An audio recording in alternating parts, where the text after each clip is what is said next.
ప్రశస్తమైన నామమునకు మహిమ కలుగును గాక. వీక్షిస్తున్న మీ అందరికీ ప్రభువైన యేసుక్రీస్తు నామములో నా యొక్క శుభాభివందనాలు తెలియజేస్తున్నాను. ఈరోజు మన దేవుని వాగ్దానం యోహాను సువార్త 9వ అధ్యాయం 31వ వచనం. దేవుని చిత్తానుసారముగా మనం ఏది అడిగినను ఆయన మన మనవి ఆలకించును. ప్రియమైనటువంటి దేవుని బిడ్డలారా, మనము ఏది అడిగినా దేవుడు దాన్ని సహాయం చేస్తాడు. ఆయన మాట ఇస్తే తప్పేవాడు కాదు. మర్చిపోటుకు ఆయన అన్యాయస్తుడును కాదు. అయితే ఒకటి, మనము అడిగేది ఆయన చిత్త ప్రకారంగా మనం అడగగలిగితే మనకిస్తాడు. చూడండి, చాలాసార్లు మన విషయాలే ప్రభువుకు చెప్తూ ఉంటాం. మన కుటుంబ అవసరతలు, మన ఆరోగ్య విషయాలు, అలాగే మన అక్కర్లు, అవసరతలన్నీ కూడా ప్రభువుని అడుగుతూ ఉంటాం. ఇవన్నీ కూడా ప్రభు అడగమని చెప్పలేదు బైబిల్లో. ఎందుకంటే మొదట ఆయన తన చిత్తం ఏదైతే ఉందో దాన్ని మనం అడగగలిగితే ఇవన్నీ కూడా మనకు వస్తాయని ఉంది. అంటే మొదట నా నీతిని వెతకండి, మీకేది అవసరం ఉన్నాయో అవన్నీ ఇస్తాను అన్నారు. అయితే ఇప్పుడు మనం దైవ చిత్తానుసారంగా దేవునికి ఇష్టమైనవి ఏమిటి, మనం వేటిని అడగాలో కొన్ని విషయాలు బైబిల్లో ఉన్నాయి.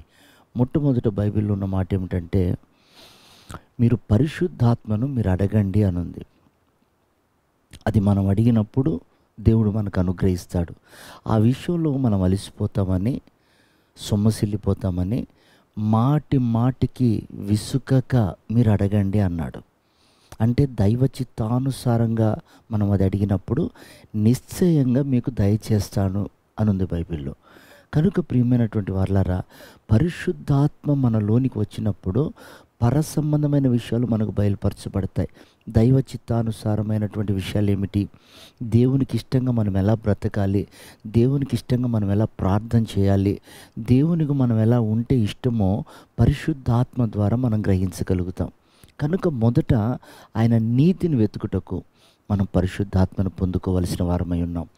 రెండవదిగా, జనములను అడుగుడి నీకు స్వాస్థ్యంగా ఇస్తాను అన్నాడు. మనం అడగవలసిందేంటి? నశించిపోతున్న ఆత్మలను, దేశాలను, రాష్ట్రాలను, గ్రామాలను.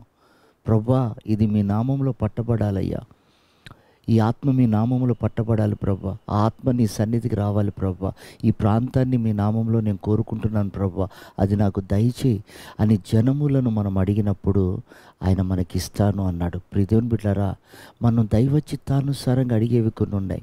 అలాగే మనం నడవవలసిన మార్గాన్ని మనం అడగాలి. ప్రభా, నేనే మార్గంలో వెళ్ళాలని.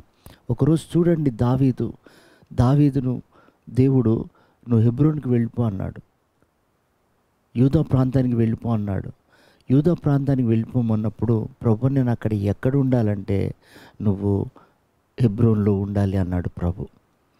అంటే అర్థం ఏంటంటే, మనం ఎక్కడ ఉండాలో ఏం చేయాలో కూడా ప్రభువుని మనం అడిగినప్పుడు ఆయన మనకు సహాయం చేస్తాడు.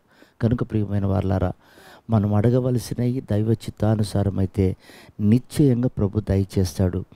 అలా అడిగి మనం పరిపూర్ణమై ప్రభు రాకడికి మనం సిద్ధపడదాం. ప్రభుటి కృప మనందరికీ దయచేయను గాక. ఆమేన్.